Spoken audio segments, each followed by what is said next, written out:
Hi Forever Theater Kid fam, it's Emily Martinez here, and I'm coming at you with another video from quarantine. Today, I'm in my PJs and I filmed something else and was wearing a real shirt, and then I kind of feel like being in my PJs today.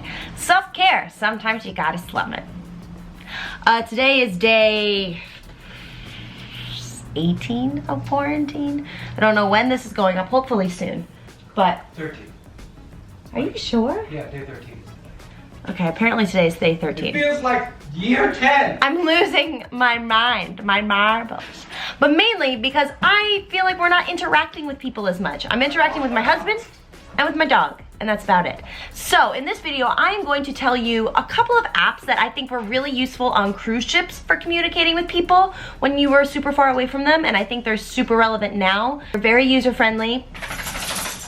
There's Daisy, she's also losing it. So if you wanna know the best apps to communicate with friends and family during this time, stay tuned. Don't forget to subscribe to my channel and also follow me on Instagram because I keep going live there and singing some musical theater songs to keep me happy. These were apps that I mainly used on ships to keep communication open with family, with friends, especially people from different parts of the world. WhatsApp is a great app, especially for international friends, relationships, things like that. Practically iMessage, you can call and you can also text, you can video chat. What WhatsApp does is it creates a phone number that's only used online. So you can share your phone number with people to type in through the app, and it's like you're calling someone, but it uses Wi-Fi, or it also uses data. So it might not be like, you know, minutes you're using, but it does take up data percentage. My pro tip for WhatsApp: before you leave your country of origin, if you haven't created a WhatsApp account before, and say you're about to leave for a contract and that contract is in Australia, make sure that you download the app and also create your number and your account before you leave your country of origin. It was like nigh on impossible for Gabe to create an account with WhatsApp after he left the United States. So I don't know if that's just a US thing,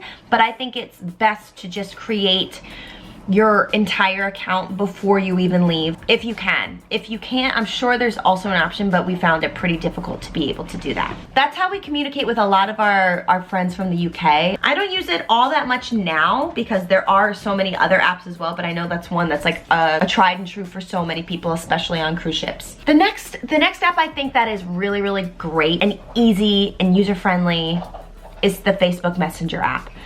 I just found myself always using that app to communicate with people from home, mainly because most of my family uses Facebook more than any other social media app. For older generations, that was the easiest to communicate with people by. I just found that super, super simple. You could, same thing, you could call, you could FaceTime, you could message, you can send video, you can send links, you can send pictures. But I know that many of my friends have used WhatsApp when they're coming to visit the States. They'll use Facebook Messenger a lot, they use WhatsApp a lot. Anywhere that any app that they can contact people via Wi-Fi, that's easiest. Similar to WhatsApp, if anything, I think doesn't Facebook own WhatsApp at this point? Probably.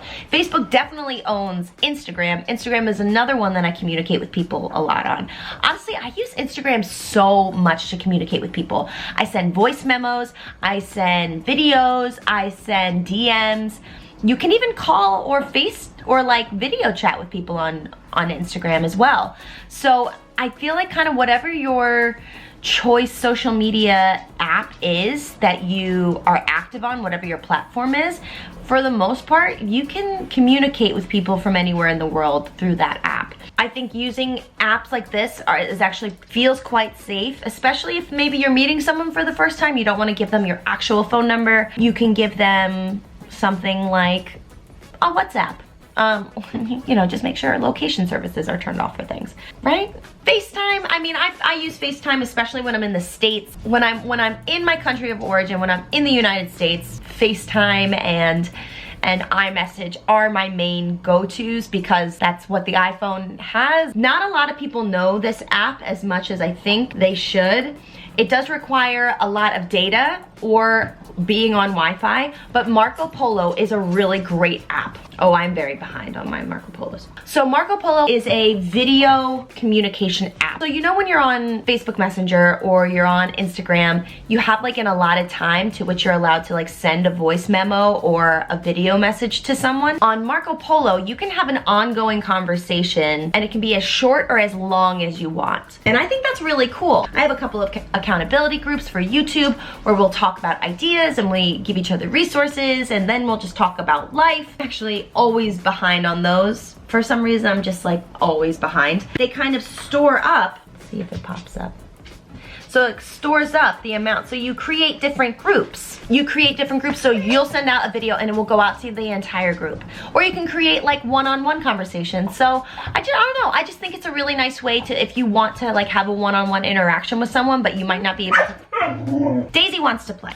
Please don't mind me as I play with my dog as I'm filming. She's losing her mind just as much as Mama is. Marco Polo is really cool because everyone can see it and it can be as long or as short as you want.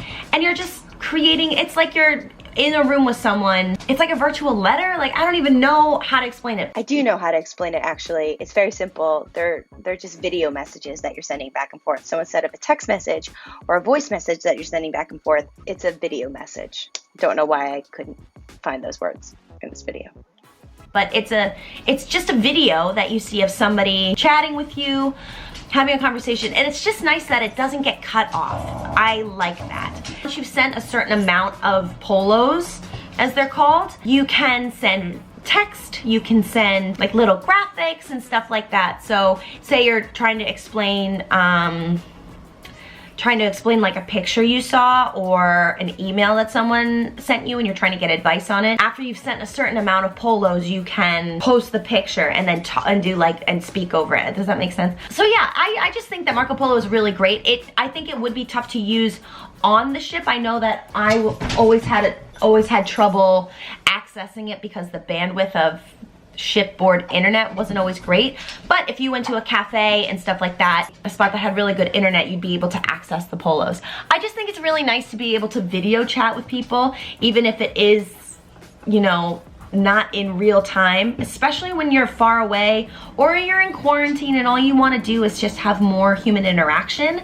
Marco Polo is a really good resource for that, and it's free. It's really good. There's zero limit as of right now. I mean, it's still free as of right now. As of, what's today's date? Today is March, my dog is losing her mind. March 28th, it's still free. So, especially if you want to have business brainstorming sessions with people, it's a really, really great resource. So those are my apps. Gabe, do you have any other apps that you think are good for communication on ships? Just don't sleep on Facebook Messenger. Like, yeah, it's pretty basic, but it's a really good platform, especially for like an ongoing thread with multiple people. Yeah. Zoom is also a really good resource. I don't know if it costs anything to create a Zoom and to create, to be like the administrator over the Zoom conference, but if you want to have like an in real time conference with people, Zoom is a really great resource. That's also mobile and desktop. Everything is actually mobile and desktop except for Instagram Messenger. That's the only one that you have to use your phone, I think. And I mean, I don't know if TikTok and Snapchat have that. I never really use those apps. So if they do, and I'm sleeping on those, just write it down in the comments.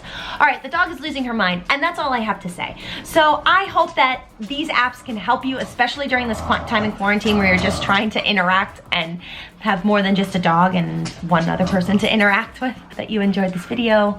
Stay sane, stay positive, keep finding moments to make you laugh like this. If this video, I hope this video is giving you some joy because she's losing her mind and making me lose. So thank you so much for watching. I hope you have an awesome day or just a day. And don't forget to follow me on Instagram, subscribe to my channel, and check out some of these other videos so that you can escape some of this craziness that is our world right now. I love you. Wash your hands and be kind to people. Bye.